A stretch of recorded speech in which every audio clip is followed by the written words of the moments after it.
ನಮಸ್ಕಾರ. ನೀವು ಕೇಳ್ತಾ ಇದ್ದೀರಾ ಬೆಳಗಾವಿಯ ಮೊಟ್ಟ ಮೊದಲ ಸಮುದಾಯ ಬಾನುಲಿ ಕೇಂದ್ರ. ಇದು KLE ಧ್ವನಿ 90.4 FM. ನಮ್ಮ ನಾಡು, ನುಡಿ, ಕಲೆ, ಸಾಹಿತ್ಯ, ಸಂಸ್ಕೃತಿ ಹೀಗೆ ಪ್ರತಿಯೊಂದು ಕ್ಷೇತ್ರದಲ್ಲಿ ಸಾಧನೆಯನ್ನ ಮಾಡಿದಂತಹ ಸಾಧಕರಿಗೆ ಇರುವಂತಹ ವೇದಿಕೆ ಇದು ಸಂಸ್ಕೃತಿ ಸಂಭ್ರಮ. ಕಾರ್ಯಕ್ರಮಕ್ಕೆ ಎಂದಿನಂತೆ ಪ್ರೀತಿಯ ಸ್ವಾಗತ ಕೋರ್ತಾ ಇದ್ದೀನಿ. ನಾನು ಅನುಪಮಾ.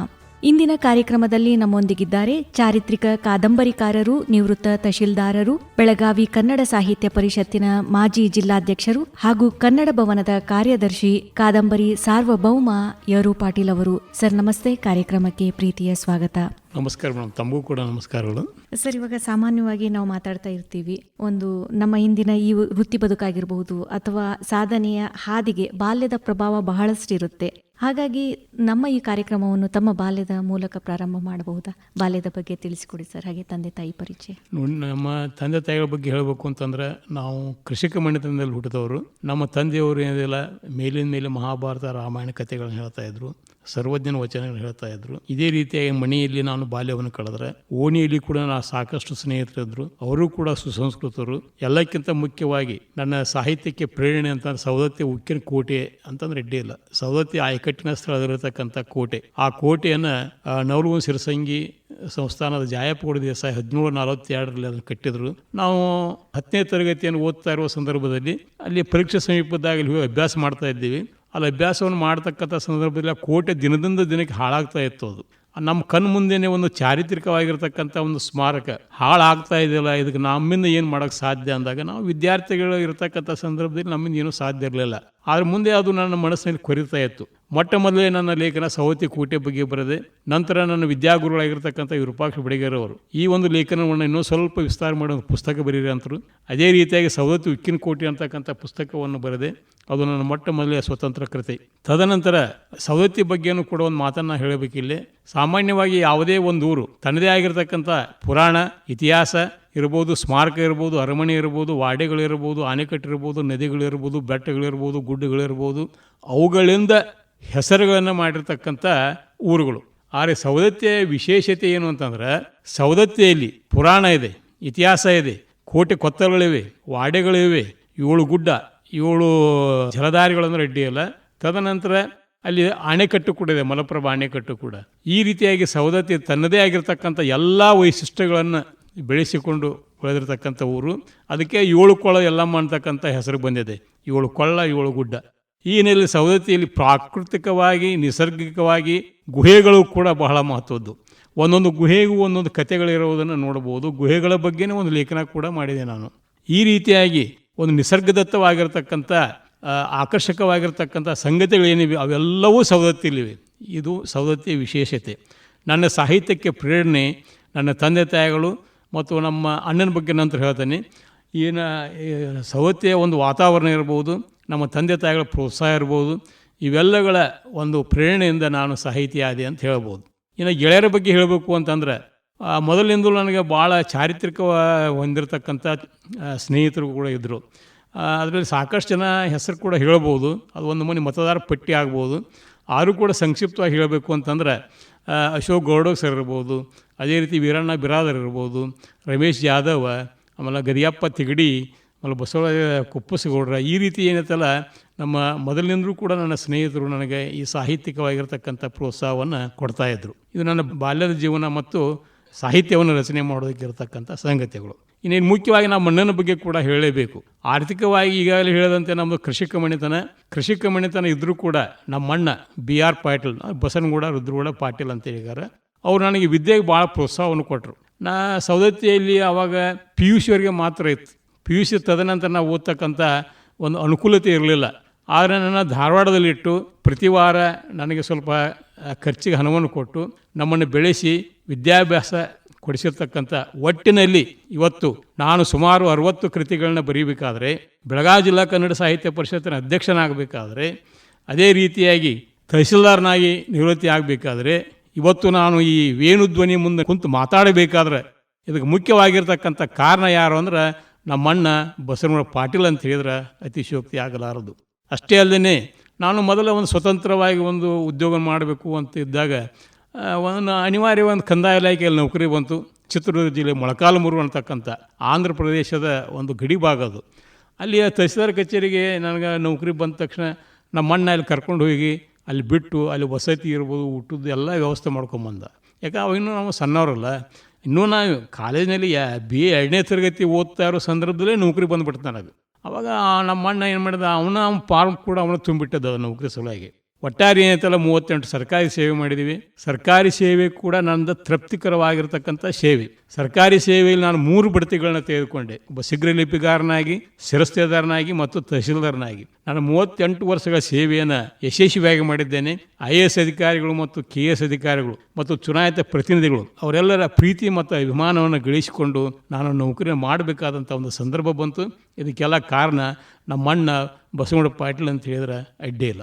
ಸರಿಗ ಹುಟ್ಟಿದೂರಿನ ಒಂದು ಅಭಿಮಾನದ ಫಲವಾಗಿ, ಅಲ್ಲಿನ ಒಂದು ನೈಸರ್ಗಿಕ ಸೌಂದರ್ಯದ ಫಲವಾಗಿ ತಮಗೆ ಈ ಒಂದು ಸಾಹಿತ್ಯದ ಗೀಳು ಹತ್ತು ಅಂತ ತಾವು ಹೇಳಿದ್ರಿ. ಈಗ ಬರವಣಿಗೆ ಅಂತ ಬಂದಾಗ ಯಾವ ರೀತಿಯ ಬರವಣಿಗೆಯನ್ನು ತಾವು ಮಾಡ್ತೀರಾ? ಬರವಣಿಗೆ ಅಂದರೆ ಸಾಮಾನ್ಯವಾಗಿ ನಾನು 5-6ನೇ ತರಗತಿ ಇದ್ದಾಗ ಈ ಪತ್ರಿಕೆಗಳ ಜನಮನ, ವಾಚಕರವಾಣಿ ಬರಿತಾ ಇದ್ನಿ. ಬರೆಯತಕ್ಕಂಥ ಚಟ ಮೊದಲೇದು. ಎರಡನೇದು ಏನಿದೆಲ್ಲ ಓದ್ತಕ್ಕಂಥ ಹವ್ಯಾಸ ನನ್ನ ಜೀವನ ಮೇಲೆ ಭಾಳ ಪರಿಣಾಮ ಬೀರ್ತು. ಗಳಗನಾಥರ ಎಲ್ಲ ಕಾದಂಬರಿಗಳನ್ನು ಓದಿದ್ದೇನೆ. ಅದೇ ರೀತಿ ತರಾಸೂರವರ ಎಲ್ಲ ಕಾದಂಬರಿಗಳು, ಎಲ್ಲ ಚಾರಿತ್ರಿಕ ಕಾದಂಬರಿಗಳು. ತರಾಸೂರು ಗಳಗನಾಥ ಇರ್ಬೋದು, SL ಭೈರಪ್ಪನವ್ರದ್ದು ವೈಚಾರಿಕ ಕಾದಂಬರಿ, ಈ ದೊಡ್ಡ ದೊಡ್ಡ ಕಾದಂಬರಿಗಾರದ ಎಲ್ಲ ಕಾದಂಬರಿಗಳನ್ನ ಓದಿದ್ದೇನೆ.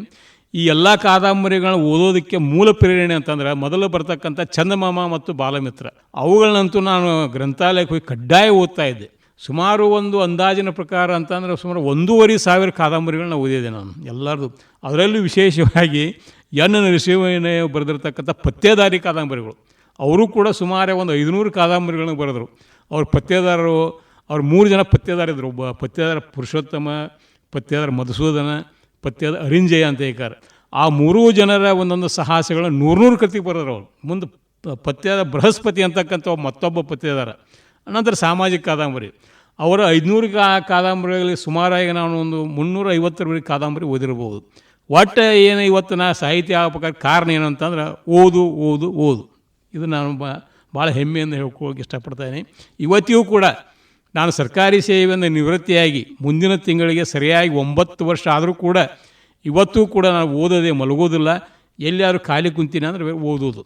ಸಂಬಂಧಪಟ್ಟಿರ್ತಕ್ಕಂಥ ವಿಶೇಷ ಸಾಹಿತ್ಯವನ್ನು, ವೈಚಾರಿಕ ಸಾಹಿತ್ಯವನ್ನು, ಆಧ್ಯಾತ್ಮಿಕ ಸಾಹಿತ್ಯವನ್ನು, ಎಲ್ಲಕ್ಕಿಂತ ಹೆಚ್ಚಾಗಿ ಚಾರಿತ್ರಿಕ ವಿಷಯಗಳನ್ನ, ನಾವು ಬೆಳಗಾವಿ ಜಿಲ್ಲೆಗೆ ಸಂಬಂಧಪಟ್ಟಿರ್ತಕ್ಕಂಥ ಚರಿತ್ರೆ ಇರ್ಬೋದು, ರಾಜ್ಯಕ್ಕೆ ಸಂಬಂಧಪಟ್ಟಿರ್ತಕ್ಕಂಥ ಚರಿತ್ರೆ ಇರ್ಬೋದು, ಅದೇ ರೀತಿ ರಾಷ್ಟ್ರಕ್ಕೆ ಸಂಬಂಧಪಟ್ಟಿರ್ತಕ್ಕಂಥ ಚರಿತ್ರೆ ಇರ್ಬೋದು, ಒಟ್ಟು ಚಾರಿತ್ರಿಕ ವಿಷಯಗಳನ್ನು ಓದೋದು ಇದು ನಮ್ಮ ಮೊದಲಿನಿಂದ ಇರತಕ್ಕಂಥ ಒಂದು ಹವ್ಯಾಸ. ಇದರ ಫಲಶ್ರುತಿಯನ್ನು ನಾನು ಅನುಭವಿಸಿದ್ದೇನೆ. ಸರ್, ಈಗ ಕಾದಂಬರಿಯ ಸಾರ್ವಭೌಮ ಅಂತ ತಮ್ಮನ್ನ ಕರೀತಾರೆ. ಈಗ ಚಾರಿತ್ರಿಕ ಕಾದಂಬರಿಯನ್ನು ಬರೀತೀರಾ. ಈಗ ಸಾಮಾನ್ಯವಾದ ಕಾದಂಬರಿಯನ್ನು ಬರಿಬೇಕು ಅಂದರೆ ಅಲ್ಲಿ ಸಾಕಷ್ಟು ಸ್ವಾತಂತ್ರ್ಯ ಇರುತ್ತೆ. ಅಂದರೆ ಬರೆಯುವವನಿಗೆ ಅಲ್ಲಿ ಅವನ ಕಲ್ಪನೆಗೆ ತಕ್ಕಂತೆ ಪಾತ್ರಗಳನ್ನು ನಾವು ಸೃಷ್ಟಿ ಮಾಡಿಸುವಂತಹ ಸ್ವಾತಂತ್ರ್ಯ ಅವನಿಗಿರುತ್ತೆ. ಆದರೆ ನಾವು ಈಗ ಚಾರಿತ್ರಿಕ ಕಾದಂಬರಿ ಬರಿಬೇಕು ಅಂದರೆ ಅಲ್ಲಿ ಕಲ್ಪನೆಗೆ ಅವಕಾಶ ಇರೋದಿಲ್ಲ. ವಸ್ತುನಿಷ್ಠ ವರದಿಯಲ್ಲಿ ಬೇಕಾಗುತ್ತೆ. ತಾವು ಯಾವ ರೀತಿ ಮಾಹಿತಿ? ಇದು ಬಹಳ ಮಹತ್ವದ ಪ್ರಶ್ನೆ. ಇದು ಕಾದಂಬರಿಗಳಲ್ಲಿ ಹಲವಾರು ಪ್ರಕಾರನ. ಒಂದು ಸಾಮಾಜಿಕ ಕಾದಂಬರಿ ಇರ್ಬೋದು, ಚಾರಿತ್ರಿಕ ಕಾದಂಬರಿ ಇರ್ಬೋದು, ಹಾಸ್ಯ ಕಾದಂಬರಿ ಇರ್ಬೋದು, ಅದೇ ರೀತಿ ಪೌರಾಣಿಕ ಕಾದಂಬರಿ, ವೈಜ್ಞಾನಿಕ ಕಾದಂಬರಿ ಕೂಡ ಇರ್ಬೋದು. ಇದರಲ್ಲಿ ನನ್ನ ಆಸಕ್ತಿ ಇರೋದು ಚಾರಿತ್ರಿಕ ಕಾದಂಬರಿ ಬಗ್ಗೆ. ಈಗ ಒಂದು ಮಾತಂದ್ರೆ, ನೀವು ಕಾದಂಬರಿಗಾರನಿಗೆ ಸಾಮಾಜಿಕ ಕಾದಂಬರಿಗಳನ್ನು ಬರೀತಕ್ಕಂಥ ವ್ಯಕ್ತಿಗೆ ಸಾಕಷ್ಟು ಸ್ವಾತಂತ್ರ್ಯ ಇದೆ ಅಂತ ಹೇಳ್ತಾರೆ. ಎಲ್ಲ ಕಾದಂಬರಿಗಳನ್ನು ಬರೀಬೇಕಾದರೂ ಕೂಡ ಲೇಖಕನಿಗೆ ಸ್ವಾತಂತ್ರ್ಯ ಇದೆ. ಆದರೆ ಚಾರಿತ್ರಿಕ ಕಾದಂಬರಿಯನ್ನು ಬರೀಬೇಕಾದ್ರೆ ಅಲ್ಲಿಯೂ ಕೂಡ ಪಾತ್ರಗಳ ಸೃಷ್ಟಿ, ಸ್ಥಳಗಳ ಸೃಷ್ಟಿ ಮತ್ತು ಸನ್ನಿವೇಶಗಳ ಸೃಷ್ಟಿಯನ್ನು ಮಾಡೋದಕ್ಕೆ ಕಾದಂಬರಿಗಾರನಿಗೆ ಸಾಕಷ್ಟು ಸ್ವಾತಂತ್ರ್ಯ ಇದ್ದರೂ ಕೂಡ ಇಲ್ಲಿ ಇರ್ತಕ್ಕಂಥ ಒಂದು ಎಚ್ಚರಿಕೆ ಏನು ಅಂತಂದ್ರೆ, ಇದು ನಡೆದ ಘಟನೆಗಳನ್ನು ನಾವು ಕಾದಂಬರಿ ರೂಪದಲ್ಲಿ ಹೇಳ್ತಕ್ಕಂಥ ಸಂದರ್ಭದಲ್ಲಿ ಆ ನಡೆದ ಘಟನೆ ಆ ಚಾರಿತ್ರಿಕ ವ್ಯಕ್ತಿಗಳಿಗೆ ಯಾವುದೇ ಚಾರಿತ್ರಿಕ ಧಕ್ಕೆ ಆಗಬಾರ್ದು. ಅಲ್ಲಿ ಯಾವುದೇ ರೀತಿ ವಿವಾದಾತ್ಮಕವಾಗಿರ್ತಕ್ಕಂಥ ಸಂಗತಿಗಳು, ಅಂದರೆ ನೇರವಾಗಿ ಹೇಳಬೇಕು, ಸುಳ್ಳು ಸಂಗತಿಗಳು ಬರಬಾರ್ದು. ಒಬ್ಬ ಚಾರಿತ್ರಿಕ ಕಾದಂಬರಿಗಾರ ತಪ್ಪು ಬರೀಬೋದು, ಆದರೆ ಸುಳ್ಳು ಬರೆಯೋದಕ್ಕೆ ಸಾಧ್ಯ ಇಲ್ಲ ಅನ್ನೋದು ಇಲ್ಲಿ ಬಹಳ ಮುಖ್ಯವಾಗಿರ್ತಕ್ಕಂಥ ಸಂಗತಿ. ಇದೇ ಸಂಗತಿಯನ್ನು ನಮ್ಮ ನಾಡಿನ ಹಿರಿಯ ವಿದ್ವಾಂಸರು, ಸಂಶೋಧಕರಾಗಿರ್ತಕ್ಕಂಥ M. ಚಿದಾನಂದ ಮೂರ್ತಿಯವರು ಒಂದು ಮಾತನ್ನು ಹೇಳಿದರು. ಏನು ಅಂತಂದರೆ, ಸಾಹಿತ್ಯ ಮತ್ತು ಚರಿತ್ರೆಯನ್ನು ಸಾಹಿತ್ಯದ ರೂಪಕ್ಕೆ ಇಳಿಸಬೇಕು ಅಂತಂದರೆ ಕಾದಂಬರಿಗಾರನಿಗೆ ಸಾಕಷ್ಟು ಸ್ವಾತಂತ್ರ್ಯ ಇದೆ. ಅಂದರೆ ಇಲ್ಲಿ ಕಾದಂಬರಿ ರಸವತ್ತಾಗಿರ್ತಕ್ಕಂಥ ಒಂದು ಬರಹ. ಇದು ರಸವತ್ತಾಗಿರ್ತಕ್ಕಂಥ ಬರಹವನ್ನು ಬರೀಬೇಕಾದ್ರೆ ಅನಿವಾರ್ಯವಾಗಿ ನಾವು ಭಾಷೆಯನ್ನು ದುಡಿಸ್ಕೊಳ್ಬೇಕಿಲ್ಲಿ. ಭಾಷೆಯನ್ನು ದುಡಿಸಿಕೊಂಡಾಗ ಮಾತ್ರ ಓದುಗನಿಗೆ ಅದು ಆಸಕ್ತಿಕರವಾಗಿರ್ತಕ್ಕಂಥ ವಿಷಯ ಆಗೋದಕ್ಕೆ ಸಾಧ್ಯ. ಆದರೆ ಚರಿತ್ರೆಯನ್ನು ನೀವು ಸಾಹಿತ್ಯದ ರೂಪದಲ್ಲಿ ಸುಮ್ಮನೆ ಅದು ಚರಿತ್ರೆ ಹೆಂಗೈತೆ ಹಂಗೆ ಬರೋರಿ ಅಂತಂದರೆ ಚರಿತ್ರೆಗೂ ಮತ್ತು ಸಾಹಿತ್ಯಕ್ಕೂ ಏನೂ ವ್ಯತ್ಯಾಸ ಉಳಿಯೋದಿಲ್ಲ. ಸಾಹಿತ್ಯ ಅಂದರೆ ಕೇವಲ ಕಾದಂಬರಿ ಅಲ್ಲ. ಸಾಹಿತ್ಯದ ಪ್ರಕಾರಗಳು ಅಂತಂದರೆ ಕತೆ, ನಾಟಕಗಳು, ಕಾದಂಬರಿಗಳು, ಕವನಗಳು ಇವೆಲ್ಲ ಕೂಡ ಸೃಜನಾತ್ಮಕ ಸಾಹಿತ್ಯ ಅಂತಕ್ಕಂಥ ವರ್ಗದಲ್ಲಿ ಬರ್ತಕ್ಕಂಥವು. ಇನ್ನು ಸೃಜನೇತರ ಸಾಹಿತ್ಯಗಳು ಅಂತಂದರೆ ಇವು ಇತಿಹಾಸ ಇರ್ಬೋದು, PhD ಥೀಸಿಸ್ ಇರ್ಬೋದು, ಅದೇ ರೀತಿಯಾಗಿ ಈ ಒಂದು ಘಟನೆಯ ವಿವರ ಇರ್ಬೋದು, ಪ್ರವಾಸದ ಬಗ್ಗೆ ಇರ್ಬೋದು, ಅವೆಲ್ಲ ಏನದಲ್ಲ ಸೃಜನೇತರವಾಗಿರ್ತಕ್ಕಂಥ ಸಾಹಿತ್ಯಗಳು. ಒಟ್ಟಾರೆ ಏನಿದೆಯಲ್ಲ, ನಾವು ಒಂದು ಚಾರಿತ್ರಿಕ ಕಾದಂಬರಿ ಬರೀಬೇಕಂದ್ರೆ ನಮಗೂ ಕೂಡ ಕಲ್ಪನೆಗೆ ಅವಕಾಶ ಇದೆ. ಆ ಕಲ್ಪನೆಯನ್ನು ನಾವು ಬೇರೆಯವರ ಮನಸ್ಸಿಗೆ ನೋವಾಗದಂತೆ ಅಂಥ ಸಾಕಷ್ಟು ವಿಷಯಗಳನ್ನು ಬಂದು ಹೋಗ್ಯಾವೆ. ಉದಾಹರಣೆ ಅಂತಂದ್ರೆ ಬೆಳವಡಿ ಮಲ್ಲಮ್ಮನ ಕಾದಂಬರಿ ಬರೀಬೇಕಾದ್ರೂ ಅಲ್ಲೊಂದು ನಾವು ಅಲ್ಲಿ ಒಂದು ಸಮಸ್ಯೆ ಬಂತು. ಯಲ್ಲಮ್ಮನ ಪುಸ್ತಕ ಬರೀಬೇಕು ಅಲ್ಲಿ ಒಂದು ಬಂತು. ಚೆನ್ನಮ್ಮನ ಬಗ್ಗೆ ಬರೀಬೇಕಾದ್ರೂ ಬಂತು. ಸಿರಸಂಗಿ ಅಲ್ಲೆಲ್ಲ ಬಂದರೂ ಕೂಡ ಅವು ಕೆಲವು ಸತ್ಯ ಸಂಗತಿಗಳನ್ನ ನಾವಲ್ಲಿ ಬರೀಬೇಕಾದ್ರೆ ವಿಚಾರ ಮಾಡಬೇಕಾಗತ್ತೆ. ಬರೀಬೇಕು ಬರೀಬಾರ್ದು ಅಂತಿಲ್ಲ. ನಮ್ಮದೇ ಆಗಿರತಕ್ಕಂಥ ಒಂದು ಸಾಮಾಜಿಕ ಪ್ರಜ್ಞೆ, ನಮ್ಮದೇ ಆಗಿರತಕ್ಕಂಥ ಒಂದು ಏನಾರ ಒಂದು ಬರ ನಾವು ಹೊರಬಿತ್ತು ಅಂತಂದ್ರೆ ನೋಡ್ರಿ, ನಾವು ಬರೆಯೋ ಮಟ್ಟ ಸಾಹಿತ್ಯ ನಮ್ಮ ಆಸ್ತಿ. ಬರೋದು ನಿಮ್ಗೆ ಕೈ ಕೊಟ್ಟಿವು ಅಂತ ನಮ್ಮ ಸಂಬಂಧ ಇಲ್ಲ. ಅದು ನೀವು ಅದನ್ನು ಟೀಕೆ ಮಾಡ್ಬೋದು, ಅದನ್ನು ವರ್ಣನೆ ಮಾಡ್ಬೋದು. ಅವಾಗ ನಾವು ಏನು ಮಾಡೋಕ್ಕೆ ಬರೋಲ್ಲ. ತಪ್ಪು ಒಪ್ಕೋಬೇಕು. ಮತ್ತು ನೀವು ಒಳ್ಳೆಯದೈತೆ ಅಂತೇಳಿ ನಾವು ಖುಷಿ ಪಡ್ಬೇಕಷ್ಟೇ. ಆ ಬರೋದು ನಿಮ್ಗೆ ಕೈ ಕೊಟ್ಟಿದ್ದೀವಿ ಅಂತ ಓದುಗರ ಆಸ್ತಿ ಅದು, ಬರೆಯೋ ಮಟ್ಟ ನಮ್ಮ ಆಸ್ತಿ ಅದು. ಈಗ ಅಲ್ಲಿ ಆದರೆ ಒಂದು ನಾನು ಅದೃಷ್ಟ ಏನಂತಂದರೆ, ಈಗ ನಾನು ಬರೆದಿರ್ತಕ್ಕಂಥ ಒಟ್ಟು 12 ಕಾದಂಬರಿಗಳಲ್ಲಿ 10 ಕಾದಂಬರಿಗಳು ಚಾರಿತ್ರಿಕ ಕಾದಂಬರಿಗಳು, ಒಂದು ಕಾದಂಬರಿ ಜಲದಗ್ನಿ ಅಂತ ಅದು ಪೌರಾಣಿಕ, ಇನ್ನೊಂದು ಏನೆಲ್ಲ ಕಂದಾಯ ಲೋಕ ಅಂತಂದ್ರೆ ನಾನು 38 ವರ್ಷಗಳ ಸರ್ಕಾರಿ ಸೇವೆಯಲ್ಲಿ ಕಂದಾಯ ಇಲಾಖೆಯ ತವಕ ತಲ್ಲಣಗಳನ್ನು, ಕಂದಾಯ ಇಲಾಖೆಯಲ್ಲಿರ್ತಕ್ಕಂಥ ಸಮಸ್ಯೆಗಳನ್ನು ಮತ್ತು ಆ ಸಮಸ್ಯೆಗಳನ್ನು ತವಕ ತಲ್ಲಣಗಳನ್ನು ನಿವಾರಣೆ ಮಾಡುವ ನಿಟ್ಟಿನಲ್ಲಿ ನನ್ನದೇ ಆಗಿರತಕ್ಕಂಥ 38 ವರ್ಷಗಳ ಅನುಭವ, ಕೇವಲ ಸರ್ಕಾರಿ ಸೇವೆ ಅನುಭವ ಅಲ್ಲ, ಕಂದಾಯ ಇಲಾಖೆ ಅಧ್ಯಕ್ಷನಾಗಿ, ರಾಜ್ಯ ಸರ್ಕಾರಿ ನೌಕರ ಸಂಘದ ಉಪಾಧ್ಯಕ್ಷನಾಗಿ, ಅದೇ ರೀತಿ ಹಲವಾರು ಸಂಘಟನೆಗಳ ಸಂಸ್ಥಾಪಕ ಅಧ್ಯಕ್ಷನಾಗಿ, ಈ ರೀತಿ ವಿವಿಧ ಪದಾಧಿಕಾರಿಗಳು ಹೊಂದಿರತಕ್ಕಂಥ ಸಂದರ್ಭದಲ್ಲಿ ಕಂದಾಯ ಇಲಾಖೆ ಇರತಕ್ಕಂಥ ಸಮಸ್ಯೆಗಳು ಯಾವ ರೀತಿ ಪರಿಹಾರವನ್ನು ಕೊಡಬಹುದು ಅಂತಕ್ಕಂಥ ಹಲವಾರು ಪರಿಹಾರಗಳು ಆ ಕಾದಂಬರಿ ಇವೆ. ಅದ್ರ ಹೆಸರು ಕಂದಾಯ ಲೋಕ ಅಂತ ಹೇಳ್ತಾರೆ. ಅದು ಒಂದು. ಅದು ನಾವು ಸಾಮಾಜಿಕ ಕಾದಂಬರಿ ಅನ್ಬೋದು. ಸಾಮಾಜಿಕ ಕಾದಂಬರಿ ಇದ್ದರೂ ಕೂಡ ಕಂದಾಯ ಅಂತಕ್ಕಂಥ ಶಬ್ದ ಹೆಂಗೆ ಹುಡ್ತು, ಬ್ರಿಟಿಷರ ಕಾಲದಲ್ಲಿ ಕಂದಾಯ ಇಲಾಖೆ ಹೆಂಗಿತ್ತು, ಮರಾಠಿಗರ ಕಾಲದಲ್ಲಿ ಹೆಂಗಿತ್ತು, ನಮ್ಮನ್ನು ಬಹುಮನಿ ಸಾಮ್ರಾಜ್ಯ ಆಳ್ತಕ್ಕಂಥ ಸಂದರ್ಭದಲ್ಲಿ ಕಂದಾಯ ಇಲಾಖೆ, ಅಲ್ಲಿ ಕೂಡ ಚರಿತ್ರೆ ಬರ್ತಾ ಇದೆ. ಅದು ನಾವು ಎಲ್ಲಿ ಬರೆದ್ರೂ ಕೂಡ ನಾವು ನಮ್ಮ ಜೀವನದ ಅನುಭವ ಬರೀಲಿ, ಸಾಮಾಜಿಕ ಕಾದಂಬರಿ ನಾವು ಬರೆದಿಲ್ಲ, ಸಾಮಾಜಿಕ ಕಾದಂಬರಿನೇ ಬರೀಲಿ, ನಾ ಏನೋ ಒಟ್ಟು ಬರೆದ್ರು ಅಲ್ಲಿ ಇತಿಹಾಸದ ಒಂದು ಸೆಳಕಲ್ಲಿ ನುಸ್ಕೊಂಡ್ಬಿಡ್ತೈತೆ. ಅಲ್ಲಿ ಉದಾಹರಣೆ ಕಂದಾಯ ಇಲಾಖೆ ಇತಿಹಾಸ ಒಂದು ಉದಾಹರಣೆ ಅದು. ಇನ್ನು ಒಂದು ಕಾದಂಬರಿ ಅಂದರೆ ಜಲದಗ್ನಿ ಅಂತ ಹೇಳ್ತಾರೆ. ಜಲದಗ್ನಿ ಅಂತಲ್ಲ ನನಗೆ ಭಾಳ ತೃಪ್ತಿ ತಂದು ಕೊಟ್ಟಿರ್ತಕ್ಕಂಥ ಕಾದಂಬರಿ ಅದು. ಸಾಮಾನ್ಯವಾಗಿ ಸವದತ್ತಿಯ ರೇಣುಕಾದೇವಿಯ ಗಂಡನ ಹೆಸರು ಜಮದಗ್ನಿ. ಆದರೆ ಅದು 30 ವರ್ಷದಿಂದ ನಾವು ವಿಚಾರ ಮಾಡಿ ಮೊದಲೇ ನಾವು ಬರೆದಿರ್ತಕ್ಕಂಥ ಒಂದು ಸಂಶೋಧನಾ ಕೃತಿ ಎಲ್ಲರಮ್ಮ ಯಲ್ಲಮ್ಮ ಅಂತ ಹೇಳ್ತಾರೆ. ಆ ಎಲ್ಲರಮ್ಮ ಯಲ್ಲಮ್ಮ ಯಾಕೆ ಬರೆದ್ನಿ ಅಂತಂದರೆ, ಇನ್ನೊಂದು ಮಾತು ಏನು ಅಂತಂದರೆ, ನಾವು ಯಾವುದೇ ಒಂದು ಕೃತಿಯನ್ನು ನಾವು ಬರೀಬೇಕು ಅಂತಂದರೆ ಅದಕ್ಕೊಂದು ಸೈದ್ಧಾಂತಿಕ ರೂಪ ಅಥವಾ ಅರ್ಥ, ಇದು ಯಾಕೆ ಹಿಂಗೈತಿ ಅಂತಕ್ಕಂಥ ಪ್ರಶ್ನೆ. ಇಲ್ಲಿ ಏನಂತಾರೆ, ಎಲ್ಲರಮ್ಮ ಯಲ್ಲಮ್ಮ ಬರೆದಾಗ ಸಾಮಾನ್ಯವಾಗಿ ಎಲ್ಲರೂ ಅಂತಾರೆ ಸವದತ್ತಿ ಯಲ್ಲಮ್ಮನ ಬಗ್ಗೆ, ಯಲ್ಲಮ್ಮ ಮತ್ತು ರೇಣುಕಾದೇವಿ ಇಬ್ಬರು ವ್ಯಕ್ತಿಗಳು ಒಂದೇ ಅಂತ ಹೇಳ್ತಾರೆ. ತಪ್ಪದು. ರೇಣುಕಾದೇವಿ ಪುರಾಣದ ಪ್ರತಿನಿಧಿ, ಯಲ್ಲಮ್ಮ ಜಾನಪದ ಪ್ರತಿನಿಧಿ. ಹಾಗಿದ್ರೆ ನಾವು ನಮಸ್ಕಾರ ಯಾರಿಗೆ ಮಾಡ್ತೇವೆ? ಯಲ್ಲಮ್ಮ ಮಾಡ್ತೇವೆ, ರೇಣುಕಾದೇವಿ ಮಾಡ್ತೇವೆ. ನಾವು ನಮಸ್ಕಾರ ಮಾಡೋದು, ನಾವು ನಮ್ಮ ಭಕ್ತಿಯನ್ನು ತೋರ್ಪಡಿಸೋದು ಯಲ್ಲಮ್ಮನಿಗೆ, ಜಾನಪದ ಪ್ರತಿನಿಧಿ ಯಲ್ಲಮ್ಮ. ಯಲ್ಲಮ್ಮನ ಕೂಡ ಅಲ್ಲಿಯೂ ಕೂಡ ಕತೆ ಬರ್ತಾ ಇದೆ. ಊರುಗಳ ಗೌಡರ ಮಗಳು, ನಂತರ ಆಕಿ ಒಂದು ಅನಿವಾರ್ಯ ಕಾರಣ ಅನಾರೋಗ್ಯ ಆಕೈತಿ. ಅನಾರೋಗ್ಯ ಆದಾಗ ಮೈಮೇಲೆ ಹುರುಕಿ ಹೇಳ್ತಾವೆ. ಆ ಹುರುಕಿ ಅಂತಲ್ಲ, ಅಲ್ಲಿ ನಮ್ಮಲ್ಲಿ ಸವತ್ತೆ ಕೊಳ್ಳಗಳದಾವಲ್ಲ, ಅಲ್ಲಿ ಇರತಕ್ಕಂಥ ನೀರಿನಲ್ಲಿ ಔಷಧಿಯ ಗುಣಗಳು. ಅಲ್ಲಿ ಏಕನಾಥ ಜೋಗಿನಾಥ ಅಂತಕ್ಕಂಥ ನಾಥ ಪಂಥದವರು ಆ ಯಲ್ಲಮ್ಮನ ಮೈಮೇಲಿರ್ತಕ್ಕಂಥ ಹುರುಗುಗಳನ್ನ ನಾಶಪಡಿಸುವ ಔಷಧಿ ಕೊಡ್ತಾರೆ. ನಂತರ ಆ ಔಷಧಿಯಿಂದ ಆರಾಮಾದ ನಂತರ ಏಕನಾಥರ ಜೋಗಿನಾಥರ ಸೇವೆ ಮಾಡ್ಕೊಂಡು ತಾನೂ ಕೂಡ ಆಯುರ್ವೇದ ವಿದ್ಯೆಯನ್ನು ಕಲಿತಾಳು. ಯಲ್ಲಮ್ಮ ಅಂತಂದ್ರೆ ಒಂದು ರೀತಿ ಆಯುರ್ವೇದ ವೈದ್ಯ ಅಂತ ಹೇಳಿದ್ರೆ ಅಡ್ಡಿ ಇಲ್ಲ. ನಮ್ಮಲ್ಲಿ ಏನಂತಲ್ಲ, ವೈದ್ಯರ ಅಂದ್ರೆ ದೇವರ ಸಮಾನ ನೋಡ್ತಾ ಇರ್ತೇವೆ ನಾವು.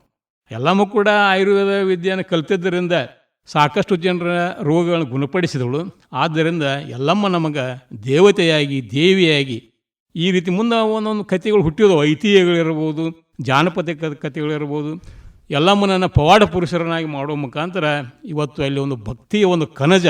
ಇವತ್ತು ಯಲ್ಲಮ್ಮನಿಗೆ ಎಷ್ಟು ಜನ ಬರ್ತಾ ಇದ್ದಾರೆ ಅಂತಂದ್ರೆ ಅಲ್ಲಿ ಎಷ್ಟೊಂದು ಅಭಿವೃದ್ಧಿ ಕೆಲಸ ನಡೆದಿದೆ, ಇನ್ನು ಮುಂದೆ ನಡೀತಾ ಇದೆ ಅಂತಂದ್ರೆ ಅದ್ಭುತವಾಗಿರತಕ್ಕಂಥ ಭಕ್ತ ಸಾಗರ. ಕೇವಲ ನಮ್ಮ ಕರ್ನಾಟಕದವರು ಮಾತ್ರ ಅಲ್ಲ, ಆಂಧ್ರ ಪ್ರದೇಶದವರು, ಮಹಾರಾಷ್ಟ್ರದವರು, ಗೋವಾದವರು, ಕೇರಳದವರು ಕೂಡ ಅಲ್ಲಿ ಬರ್ತಾ ಇದ್ದಾರೆ. ಇದು ಯಲ್ಲಮ್ಮನ ಒಂದು ಮಹಿಮೆ ಅಂತ ಹೇಳಿದ್ರೆ ಅಡ್ಡಿ ಇಲ್ಲ. ನಾವು ಕೂಡ ಮೊದಲು ನಮ್ಮ ತಾಯಿ ಬೆಳಿಗ್ಗೆ 5 ಗಂಟೆಗೆ ಹೊಕ್ಕಿದ್ವಿ ನಾವು ಯಲ್ಲಮ್ಮಗೆ. ಈ ರೀತಿ ಒಂದು ಭಕ್ತ ಪರಂಪರೆಯನ್ನು ಹುಟ್ಟು ಹಾಕಿದ್ದಂಥ ಯಲ್ಲಮ್ಮ. ಇನ್ನು ಯಲ್ಲಮ್ಮಂದ ಕತೆ ಬರೆದ ನಂತರ ಇಲ್ಲಿ ಒಂದು ಪ್ರಶ್ನೆ ಬಂತು ನಮಗೆ, ಜಲದಗ್ನಿ ಅಂತಿದೆ ಹಿಂಗೆ ಹೇಳಿರಲ್ಲ. ಯಲ್ಲಮ್ಮನ ಗಂಡ ಜಮದಗ್ನಿ. ಸಾಮಾನ್ಯ ಜಮದಗ್ನಿ ಅಂತಕ್ಕಂಥ ಹೆಸರು ಹೆಂಗೆ ಬಂತು ಅಂತಂದಕ್ಕೆ ಅದಕ್ಕೆ ನನಗೇನು ಅರ್ಥ ಸಿಗಲಿಲ್ಲ ಅದಕ್ಕೆ.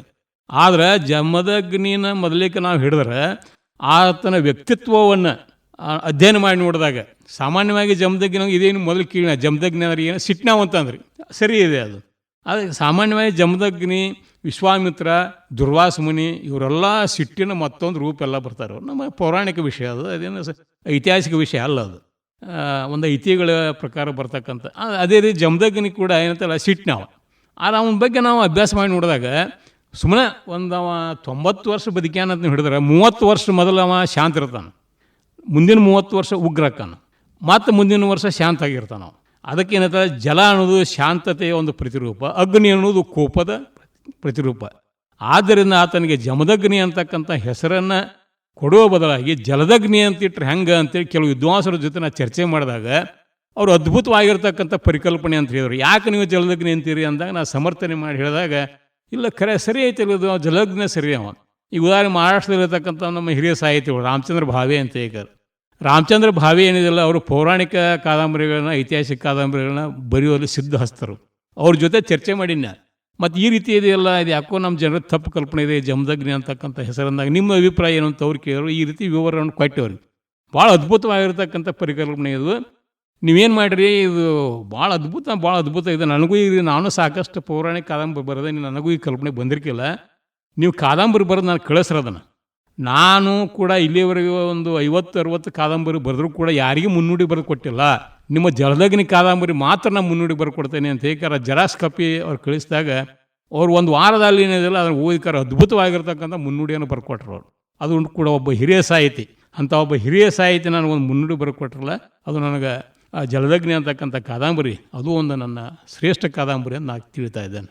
ಸರ್, ತಾವು ಹೇಳಿದಾಗ ಈಗ ಚಾರಿತ್ರಿಕ ಕಾದಂಬರಿಯನ್ನು ಬರೆಯೋದು ಅಷ್ಟು ಸುಲಭದ ಮಾತಲ್ಲ. ಕಲ್ಪನೆಗೂ ವಾಸ್ತವಿಕತೆಗೂ ಒಂದು ಸ್ಪಷ್ಟ ಒಂದು ಅರಿವು ನಮಗಿರಬೇಕಾಗುತ್ತೆ. ಯಾಕಂದರೆ ಈಗ ಹುಟ್ಟು, ಹೋರಾಟ, ಸಾವು ಅಂತ ಬರಿತಾ ಹೋದರೆ ಅದು ಇತಿಹಾಸ ಬುಕ್ ಆಗುತ್ತೆ, ಚರಿತ್ರೆಯ ಪುಸ್ತಕವಾಗುತ್ತೆ ಹೊರತು ಅದು ಕಾದಂಬರಿ ಅನ್ನಿಸ್ಕೊಳ್ಳೋದಿಲ್ಲ. ಆದರೆ ಚರಿತ್ರೆಯನ್ನು ಕಾದಂಬರಿಯಾಗಿ ಪರಿವರ್ತಿಸುವಂತಹ ತಮ್ಮ ಚಾಕಚಕ್ಯತೆ ಎಲ್ಲ ತಮ್ಮ ಕಾದಂಬರಿಗಳಲ್ಲಿ ಕಂಡುಬರುತ್ತೆ. ಹಾಗೆಯೇ ತಾವು ಜಲದಗ್ನಿಯ ಬಗ್ಗೆ ಹೇಳಿದಾಗ ಬೆಳಗಾವಿಯ ಪ್ರೊಫೆಸರ್ ಅರ್ಜುನ್ ಕಮತೆ ಅವರು ಹೇಳ್ತಾರೆ, ಬರೆದ್ರೆ ಇಂಥ ಪೌರಾಣಿಕ ಕಥೆಯನ್ನು ಬರಿಬೇಕಪ್ಪ ಅಂತ ಹೇಳಿ ಅದರ ಬಗ್ಗೆ ಅವರು ಪ್ರಶಂಸೆಯನ್ನು ಕೂಡ ಮಾಡ್ತಾರೆ. ಸರ್, समझे आपकी हर हेल्थ प्रॉब्लम्स की बात, वर्ल्ड क्लास ट्रीटमेंट हर दिन और रात, केली का हाथ आपके साथ, आपके साथ.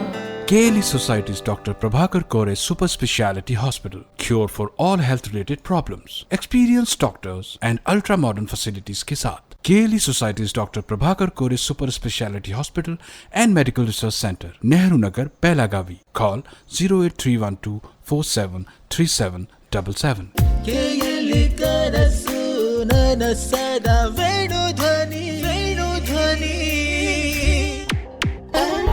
ಸರ್, ಇವಾಗ ತಾವು ಬರೆದಂತಹ ಒಂದು ಕರುನಾಡ ಸಿರಿ ಬೆಳವಡಿ ರಾಣಿ ಮಲ್ಲಮ್ಮ ಈ ಒಂದು ಕಾದಂಬರಿಯ ಪ್ರಕಾಶನದ ಹೊಣೆಗಾರಿಕೆಯನ್ನ ಬೆಳವಡಿಯ ಗ್ರಾಮಸ್ಥರು ತಗೊಳ್ತಾರೆ. ಹಾಗೇನೆ ಮತ್ತೊಂದು ಈ ಕಾದಂಬರಿಯ ವಿಶೇಷತೆ ಅಂದರೆ ಬೆಳಗಾವಿಯ ಚೆನ್ನಮ್ಮ ವಿಶ್ವವಿದ್ಯಾಲಯದ ಬಿಕಾಂ ವಿದ್ಯಾರ್ಥಿಗಳಿಗೆ ಇದು ಪಠ್ಯವಾಗಿ ಒಂದು ಅಂಗೀಕಾರವಾಗುತ್ತೆ. ಈ ಒಂದು ಕಾದಂಬರಿಯ ಬಗ್ಗೆ ಮಾತಾಡೋದಾದ್ರೆ ಸರ್.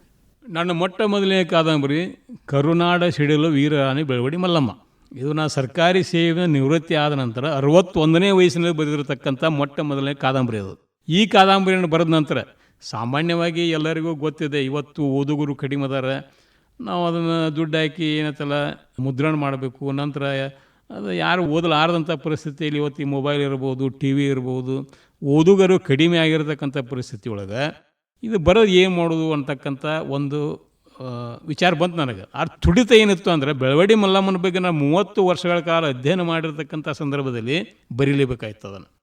2006ನೇ ಇಸ್ವಿಯಲ್ಲಿ ಬೆಳವಡಿ ಮಲ್ಲಮ್ಮನ ಬಗ್ಗೆ ನಾನು ಒಂದು ಸಂಶೋಧನಾ ಕೃತಿಯನ್ನು ಬರೆದಾಗ ಆಗಿನ ಕನ್ನಡ ಸಾಹಿತ್ಯ ಪರಿಷತ್ತಿನ ರಾಜ್ಯಾಧ್ಯಕ್ಷರಾಗಿರ್ತಕ್ಕಂಥ ಚಂಪಾ ಅವರು ಅದನ್ನು ಬೆಂಗಳೂರಿನ ಸಾಹಿತ್ಯ ಪರಿಷತ್ತಿನಿಂದ ಪ್ರಕಟ ಮಾಡಿದ್ರು. ಅದು ಒಂದು ಹಂತ. ಅದು ತದನಂತರ ನಾನು ಸರ್ಕಾರಿ ಸೇವೆ ನಿವೃತ್ತಿ ಆದ ನಂತರ ಒಂದು ವಿಚಾರ ಮಾಡೀನಿ, ಬೆಳವಡಿ ಮಲ್ಲನ ಬಗ್ಗೆ ಈಗ ನಾ ಸಂಶೋಧನಾ ಕೃತಿ ಬರೆದ್ರೆ ಯಾರು ಓದೋದಿಲ್ಲ, ಕಾದಂಬರಿ ಬರೆದ್ರೆ ಓದ್ತಾರಲ್ಲ ಅಂತ ಹೇಳ್ತಾರೆ.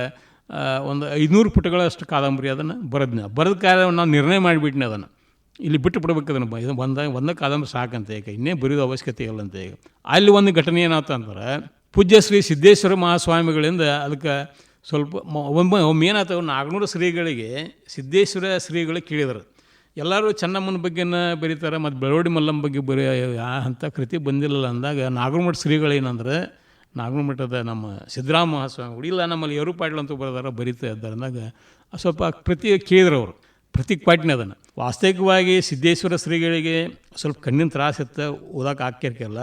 ಬೇರೆಯವರು ಓದಬೇಕು, ಅವ್ರು ಕೇಳಬೇಕು, ಬೇರೆಯವ್ರು ಓದಬೇಕು ಕೇಳಬೇಕಂದಾಗ ಅವ್ರು ಬೇರೆಯವ್ರ ಕಡೆ ಒಂದು 4 ದಿವಸದಾಗ ಓದಿಸಿ ಮುಗಿಸಿಬಿಟ್ರು. ಅದನ್ನು ಅದ್ಭುತವಾಗಿರ್ತಕ್ಕಂಥ ಒಂದು ನನಗೆ ಆಶೀರ್ವಚನ ಬರೆದು ಕೊಟ್ಟರು ಅವರು. ಇಲ್ಲಿ ಹುಕ್ಕೇರಿ ತಾಲೂಕು ಹುಲ್ಲೊಳ್ಳಿ ಅಂತಕ್ಕಂಥ ಒಂದು ಗ್ರಾಮದಲ್ಲಿ ಅವ್ರ ಪ್ರವಚನ ಇತ್ತು.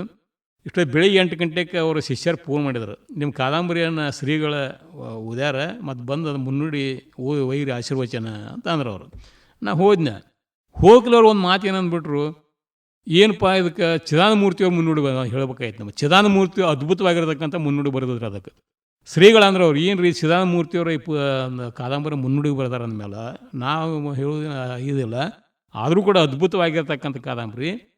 ನೀವು ಇನ್ನು ಮುಂದೆ ಏನು ಮಾಡ್ಬೇಕಂತಂದ್ರೆ ಲೇಖನಿಯನ್ನು ಕೆಳಗಿಡಬೇಡ್ರಿ, ಹೆಂಗಿದ್ರು ಸರ್ಕಾರಿ ಸೇವೆ ನಿವೃತ್ತಿ ಆಗ್ಯಾರಿ, ಲೇಖನಿಯನ್ನು ಕೆಳಗಿಡಬೇಡ್ರಿ, ಇಂಥವು ಬರೀರಿ ನೀವು. ಬೆಳವಡಿ ಮಲ್ಲಮ್ಮ ಆತು, ಕಿತ್ತೂರು ಚೆನ್ನಮ್ಮ, ಶಿರಸಂಗಿ ಲಿಂಗರಾಜರು, ಕೆಳದಿ ಚೆನ್ನಮ್ಮ, ಒಟ್ಟು ಐತಿಹಾಸಿಕವಾಗಿರ್ತಕ್ಕಂಥ ಮಹತ್ವದ ಕೃತಿಗಳನ್ನು ಬರೀರಿ. ಉಳಿದು ಬೇರೆ ಬೇರೆದು ಅರ್ಧಾರು ಅನ್ನತಕ್ಕಂಥ ಮಾತು ಹೇಳಿದ್ರು ಅವ್ರನ್ನ. ಅದ್ಭುತವಾಗಿರ್ತಕ್ಕಂಥ ಮಾತದು.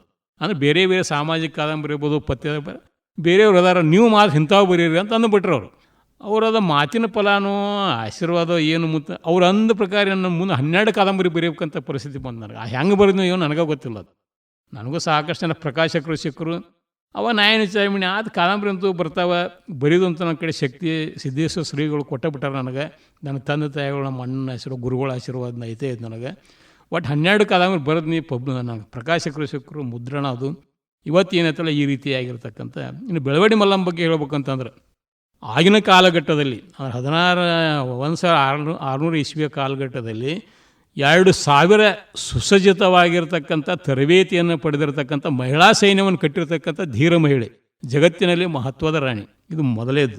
ಎರಡನೇದು ಏನಂತಂದ್ರೆ, ಒಂದು ತಪ್ಪು ಕಲ್ಪನೆಯಿಂದ ಛತ್ರಪತಿ ಶಿವಾಜಿಗೂ ಹಾಗೂ ಮಲ್ಲಮ್ಮನ ಗಂಡನಾಗಿರ್ತಕ್ಕಂಥ ಈಶಪ್ರಭುಗೂ ಯುದ್ಧ ನಡೆದಿರ್ತಕ್ಕಂಥ ಒಂದು ಪರಿಸ್ಥಿತಿ ಬರ್ತೈತಿ. ಆವಾಗ ಈಶಪ್ರಭುವಲ್ಲಿ ಹುತಾತ್ಮಕನ ತದನಂತರ ತನ್ನ ಮಹಿಳಾ ಸೈನ್ಯವನ್ನು ತೆಗೆದುಕೊಂಡು ಏನಂತಲ್ಲ ಬೆಳವಡಿ ಮಲ್ಲಮ್ಮ ಶಿವಾಜಿ ಸೈನಿಕರೊಂದಿಗೆ ಹೋರಾಟ ಮಾಡಿ ಸೈನಿಕರನ್ನು ಸೋಲಿಸಿದಾಗ ಆ ಒಬ್ಬ ಮಹಿಳೆ ಶೌರ್ಯವನ್ನು ಕಂಡಿರ್ತಕ್ಕಂಥ ಶಿವಾಜಿ ಸ್ವತಃ ಭೇಟಿಯಾಗಿ, ನಿನ್ನಲ್ಲಿ ನಾನು ನನ್ನ ತಾಯಿಯನ್ನು ಕಾಣ್ತಾ ಇದ್ದೇನೆ, ಯುದ್ಧವನ್ನು ನಿಲ್ಲಿಸ್ತಾ ಇದ್ದೇನೆ, ಇನ್ನು ಮುಂದೆ ಏನೈತಲ್ಲ ನೀನು ನನ್ನ ಸಹೋದರಿ ಮತ್ತು ನಿನ್ನ ಮಗನಾಗಿರ್ತಕ್ಕಂಥ ನಾಗಭೂಷಣ ನನ್ನ ಅಳಿಯ, ನಿನ್ನ ಬೆಳವಡಿ ಸಂಸ್ಥಾನವನ್ನು ರಕ್ಷಣೆ ಮಾಡೋದು ಕೂಡ ನನ್ನ ಜವಾಬ್ದಾರಿ ಅಂತಕ್ಕಂಥ ಹಿನ್ನೆಲೆಯಲ್ಲಿ ಅಲ್ಲಿ ರಾಯೋಜಿ, ಪಿರೋಜಿ, ಕಿರೋಜಿ ಅಂತಕ್ಕಂಥ 5 ಜನ ಅಧಿಕಾರಿಗಳನ್ನು ಆ ಬೆಳವಡಿಯಲ್ಲಿ ಇಟ್ಟು, ಇನ್ನು ಮುಂದೆ ಏನೈತಲ್ಲ ಇದರೆಲ್ಲ ಈ ಬೆಳವಡಿ ಸಂಸ್ಥಾನದ ಒಂದು ಉಸ್ತುವಾರಿ ನೋಡ್ಕೋಬೇಕು ಅಂತ ಹೇಳಿದಾಗ ಅವ್ರು ನೋಡ್ಕೊತಾರೆ. ಇವತ್ತಿಗೂ ಆ ಮಣಿತನದ ಬೆಳವಡಿ ಒಳಗ್ರಿ ಈ ಕಿರೋಜಿ ಪಿರೋಜಿ ಏನು ಹೇಳ್ತಲ್ಲ 5 ಮಂದಿ ಮಣಿತನ ಇದೆಯಲ್ಲ ಇವತ್ತಿಗೂ ಅದಾರ ಅವ್ರು. ಈ ಹಿನ್ನೆಲೆ ಏನೈತಲ್ಲ ಆ ನಂತರ ಏನೈತಲ್ಲ ವಾಸ್ತವಿಕವಾಗಿ ನಾವು ಬೆಳಗಾವಿಯಲ್ಲಿರ್ತಕ್ಕಂಥ ಈ ಗಡಿ ಸಮಸ್ಯೆ ಏನಿದೆಯಲ್ಲ, ಮರಾಠಿಗರು ಕನ್ನಡಿಗರು ಎಲ್ಲ ಒಳ್ಳೆಯವರು ಅದಾರ. 38 ವರ್ಷಗಳ ಸಂದರ್ಭದಲ್ಲಿ 25 ವರ್ಷಗಳ ಕಾಲ ಬೆಳಗಾವಿಯಲ್ಲೇ ಸೇವೆ ಮಾಡೀನಿ. ಮತ್ತು ಇಲ್ಲಿ ಏನಂತಲ್ಲ ಈ ಬೆಳವಡಿ ಮಲ್ಲಮ್ಮ ಮತ್ತು ಛತ್ರಪತಿ ಶಿವಾಜಿಯ ಒಂದು ಸಹೋದರ ಬಾಂಧವ್ಯ ಏನಿದೆಯಲ್ಲ, ಆ ಸಹೋದರ ಬಾಂಧವ್ಯ ಪರಿಚಯ ಆಗಿಲ್ಲ, ಪ್ರಚಾರ ಹೆಚ್ಚಾಗಿಲ್ಲ. ಒಂದು ವೇಳೆ ಪ್ರಚಾರ ಆಗ ನಾವು ಒತ್ತು ಕೊಟ್ಟಿದ್ದಾದ್ರೆ ಇವತ್ತು ಬೆಳಗಾವಿ ಅಂತ ಗಡಿ ಭಾಗದಲ್ಲಿ ಮರಾಠಿ ಕನ್ನಡ ಅಂತಕ್ಕಂಥ ಗಡಿ ಸಮಸ್ಯೆ ಇರುವುದೇ ಇಲ್ಲ. ಎಲ್ಲೆಲ್ಲಿ ಶಿವಾಜಿ ಮೂರ್ತಿಯನ್ನು ನಿಲ್ಲಿಸ್ತಾರೋ ಅಲ್ಲಿ ಬೆಳವಡಿ ಮಲ್ಲಮ್ಮನ ಮೂರ್ತಿಯನ್ನು ಕೂಡ ನಿಲ್ಲಿಸಿ ಇವರಿಬ್ಬರು ಸಹೋದರಾಗಿದ್ದರು. ಇವರು ಆವತ್ತಿನ ಕಾಲದಲ್ಲಿ ಸುಮಾರು 380 ವರ್ಷಗಳ ಹಿಂದೆಯೇ ಕನ್ನಡಿಗರಲ್ಲಿ ಮತ್ತು ಮರಾಠಿಯಲ್ಲಿ ಸಹೋದರತ್ವವನ್ನು, ಪ್ರೇಮವನ್ನು ಇಲ್ಲಿ ಅವ್ರು ಬಿತ್ತರಿಸಿರುವಂತಕ್ಕಂಥ ಮಾತು ಬಂದಾಗ ಅವರು ಕೂಡ ಇನ್ನು ಮುಂದೆ ಕೂಡ ಅನ್ಯೋನ್ಯತೆಯಿಂದ ಬಾಳೆ ಬದುಕೋದಕ್ಕೆ ಸಾಧ್ಯ. ನಮ್ಮಲ್ಲಿ ಏನಿದೆಯಲ್ಲ, ಇತಿಹಾಸವನ್ನು ಯಾರು ಓದೋದಿಲ್ಲ. ಇತಿಹಾಸ ಓದೋ ಮುಖಾಂತರ ನಾವು ಅನೇಕ ಸಮಸ್ಯೆಗಳನ್ನು ಪರಿಹಾರ ಮಾಡ್ಕೋಬಹುದು. ಇವತ್ತು ರಾಜಕಾರಣದಲ್ಲಿರ್ತಕ್ಕಂಥ ಸಮಸ್ಯೆ ಇರ್ಬೋದು, ಸಾಮಾಜಿಕವಾಗಿರ್ತಕ್ಕಂಥ ಸಮಸ್ಯೆ ಇರ್ಬೋದು, ಅದೇ ರೀತಿ ಹೋರಾಟದಲ್ಲಿ ತಪ್ಪು ಕಲ್ಪನೆ ಆಗ್ತಕ್ಕಂಥ ಸಮಸ್ಯೆಗಳು, ಈ ಎಲ್ಲ ಸಮಸ್ಯೆಗಳು ಒಂದೇ ಒಂದು ಪರಿಹಾರ ಏನಂತಂದ್ರೆ ಇತಿಹಾಸವನ್ನು ತಿಳಿದುಕೊಳ್ಳುವುದು. ಅಷ್ಟು ನಾವು ತಿಳ್ಕೊಂಡ್ಬಿಟ್ರಿ ಅಂತಲ್ಲ, ಸಾಕಷ್ಟು ಸಮಸ್ಯೆಗಳಿಗೆ ಔಷಧ ಏನಿದೆಯಲ್ಲ ಅಲ್ಲೇ ಇದೆ ಅಂತೇಳಿ ನನ್ನ ಅಭಿಪ್ರಾಯ. ಸರ್, ಹಾಗೇನೆ ಈ ಒಂದು ಕರುನಾಡ ಸಿರಿ ಬೆಳವಡಿ ರಾಣಿ ಮಲ್ಲಮ್ಮ ಈ ಒಂದು ಕಾದಂಬರಿಯ ಮಾರಾಟದಿಂದ ಬಂದ ಲಾಭವನ್ನ ತಾವು ಮಲ್ಲಮ್ಮನ ಪ್ರತಿಷ್ಠಾನಕ್ಕೆ ನೀಡ್ತಾ ಇದ್ದೀರಾ. ಇದೊಂದು ಶ್ಲಾಘನೀಯ ಸಂಗತಿ ಸರ್. ಸರ್, ಮತ್ತೊಂದು ಅಂದರೆ ತಮ್ಮ ಕಾದಂಬರಿಗಳನ್ನು ಓದುವಾಗ, ಉದಾಹರಣೆಗೆ ರುದ್ರಸರ್ಜನ ಪ್ರೇಮ ಪ್ರಸಂಗ ಓದುವಾಗ ಚಲನಚಿತ್ರ ನೋಡಿದಂತೆ ಭಾಸವಾಗುತ್ತೆ. ಈ ಒಂದು ಕಾದಂಬರಿ ಏನಾದರೂ ನಿರ್ದೇಶಕರ ಕೈಗೆ ಸಿಕ್ಕರೆ ಖಂಡಿತ ಒಂದು ಅದ್ಭುತ ಚಲನಚಿತ್ರವಾಗುತ್ತೆ ಅನ್ನೋದು ಓದುಗರ ಅಭಿಪ್ರಾಯ.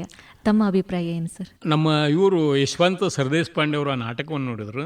ಆ ನಾಟಕವನ್ನು ಮಾಡಿದವರು ಸವದತ್ತಿಯ ನನ್ನ ಮಿತ್ರ ತಂಡ ರಂಗ ಆರಾಧನಾ ಸಾಂಸ್ಕೃತಿಕ ಸಂಘಟನೆ ಅಂತ ಏಕರ್. ಅದರ ಹಿಂದಿನ ತಲೆ ಮಿತ್ರನಾಗಿರ್ತಕ್ಕಂಥ ಜಕೀರ್ ನದಾಪ್ ಅವರು ಏನು ಮಾಡಿದರು, ಈ ಒಂದು ನಾಟಕವನ್ನು ತಯಾರು ಮಾಡಿದರು.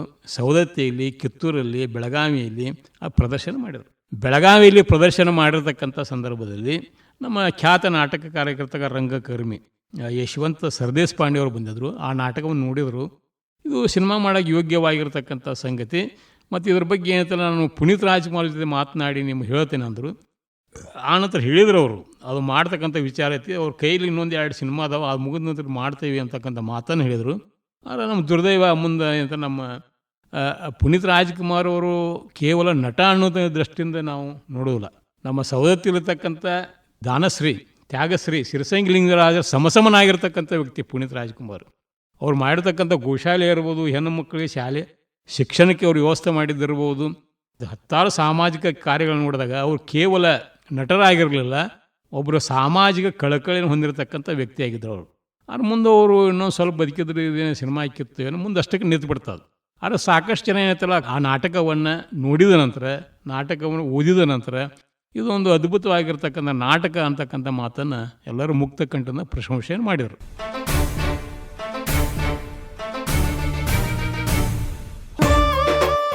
ಸ್ನೇಹಿತರೆ, ಇಂದಿನ ಕಾರ್ಯಕ್ರಮದಲ್ಲಿ ನಮ್ಮೊಂದಿಗಿದ್ದಂತಹ ಅತಿಥಿಗಳು ಚಾರಿತ್ರಿಕ ಕಾದಂಬರಿಕಾರರು, ನಿವೃತ್ತ ತಹಶೀಲ್ದಾರರು, ಬೆಳಗಾವಿ ಕನ್ನಡ ಸಾಹಿತ್ಯ ಪರಿಷತ್ತಿನ ಮಾಜಿ ಜಿಲ್ಲಾಧ್ಯಕ್ಷರು ಹಾಗೂ ಕನ್ನಡ ಭವನ ಕಾರ್ಯದರ್ಶಿ, ಕಾದಂಬರಿ ಸಾರ್ವಭೌಮ ಆದಂತಹ ಏರು ಪಾಟೀಲ್ ಅವರು. ಇವರೊಂದಿಗಿನ ಮಾತುಕತೆಯನ್ನ ಮುಂದಿನ ಸಂಚಿಕೆಯಲ್ಲಿ ಮುಂದುವರಿಸ್ತೀವಿ ಅಂತ ಹೇಳ್ತಾ ಕಾರ್ಯಕ್ರಮವನ್ನ ಮುಗಿಸ್ತಾ ಇದ್ದೀವಿ. ಹೀಗೆ ಕೇಳ್ತಾ ಇರಿ ಪ್ರೀತಿಯಿಂದ. ಇದು KLE ವೇಣು ಧ್ವನಿ 90.4 FM. ನಮಸ್ಕಾರ.